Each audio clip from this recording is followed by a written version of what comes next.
Why is it that the American people cannot see this? Do they have to end up half of them stupid? are illiterate. Well, when you say illiterate, they can read and write. That's my standard of illiteracy. No, that's not. Most of them can't read and write very well. They're functionally illiterate. Yeah, look at and so, they can't grasp third-dimensional thinking, outside-the-box thinking. They've been propagandized and brainwashed by the media, particularly television. My daughter's a teacher, fourth grade, and she's got 3 degrees. And when she got the first 2 degrees, she got a 3.7, which is magna cum laude. Now, she's not dumb. She's getting paid $30,000 a year to take care of these kids. 23 of them. 20 will not pass the FCAT. That's the state of American education. And why is it that all these little political action groups and all the people that are watchdogging all the systems, school systems across the country, why have they not gotten the bright idea, cut the Fed out of nannying to the states and telling them what their educational standards are going to be? When are they going to break free and start educating these fertile little minds once again? We'll be right back. Show. We'll get to you callers, and I got a full bank of calls here. We'll get to your call here in a second. Just a couple of points I want to bring Mr. Chapman on that he wrote in his most recent newsletter about the weaker residential and commercial real estate prices, higher taxes and inflation, more quantitative easing and government crowding out of commercial borrowers. Folks, when the government's borrowing the money, there's less money for the corporations out there to borrow, and as well as the individual. And this is due to the Treasury's constantly growing thirst for cash to keep the economy and the government from collapsing. Now, having said all of that, what we've been talking about here is there are no other countries that are buying our debt, at least not at the grand pace that they were before. They're talking about moving away from the dollar, which is going to precipitate the collapse of the United States dollar, and we're going to have nothing but more monetizing of debt. Is that not correct, Mr. Chapman?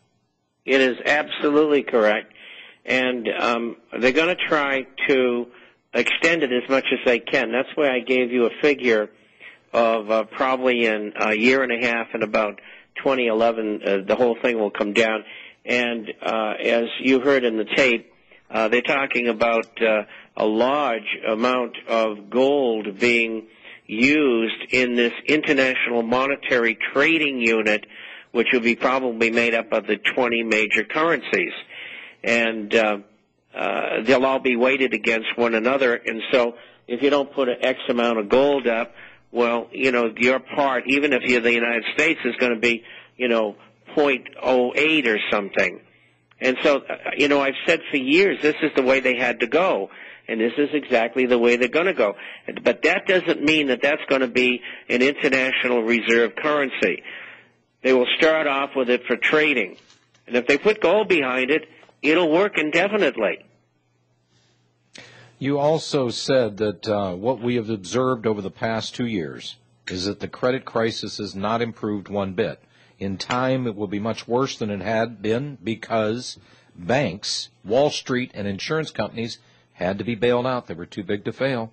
Instead of having purged that system and let these derelicts go and having, say, a 2-year depression, we're now facing years of depression, and the blame lays squarely on the actions of the Fed, the banking and Wall Street entities. That, to me, adds up to one great big thing, Bob Chapman, and that's a big fat zero. We got the Fed Reserve, that their charter should be canceled. Let's stop this insanity of borrowing money and making these people rich, manipulating the markets and driving us into the poorhouse. Let's get an honest currency, fire all these clowns that supported all these treaties, these trade treaties, which has done nothing but to destroy the U.S. job market. We can do this fairly easily. It's going to be painful, but we'll get it over more quickly. We'll be back on the road to a true and sustainable recovery and market condition in this country. Period. It could be rolled up, if it were done today, in about 3 years, and we could go back to normality. I'll do 3 years. I'll do 3 years in next to hell. I'll do that because what they're demonstrating to me is we are doing everything to the contrary to make sure that people are employed, that they have money for housing and food and necessities, clothing, you name it. We have turned our backs on you, and we're going to continue with the destruction of this country. Now, some are saying, Bob, that this is a constructive fraud, as I've said on this program, from beginning to end. Other people in Washington, D.C. are going along, hoping to get along, that somehow, magically, somebody's going to wave a magic wand and we're going to come out of this depression in this country. Well, that could happen. There's a lot of fairies in Washington.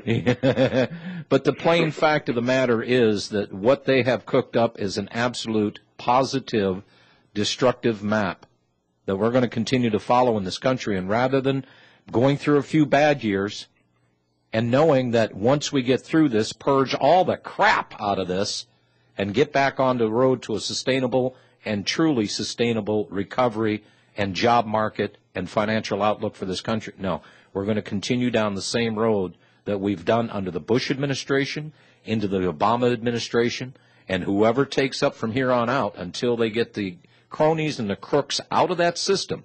It's going to continue to fail.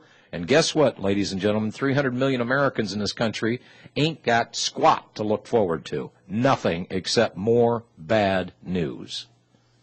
Let's go to the phones. Mike in Minnesota. Hello, Mike. Hello, fellows. Can you hear me? We can hear you. All right. Appreciate it, John, and thanks for all you guys do, Robbie, Bob. I did have a question, one of Robbie's favorite subjects, the miners. Before I get to that, I'm a little surprised that recently our government admitted to gold swaps with other governments.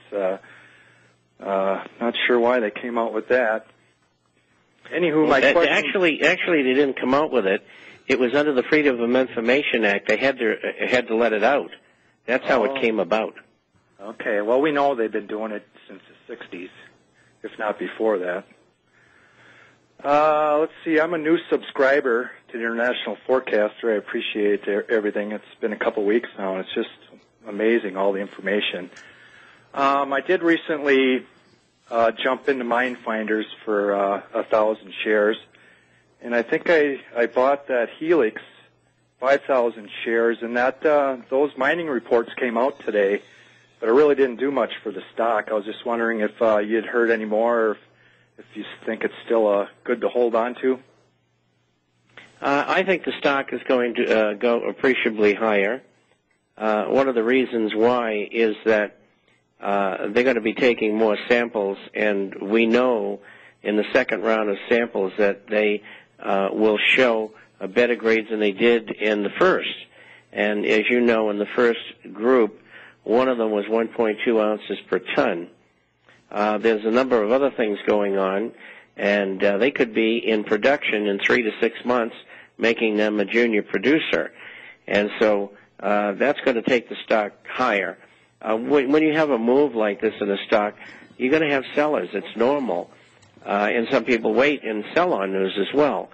But the company is well-founded, well-funded, and they will have the money to go ahead and develop a mine that already exists.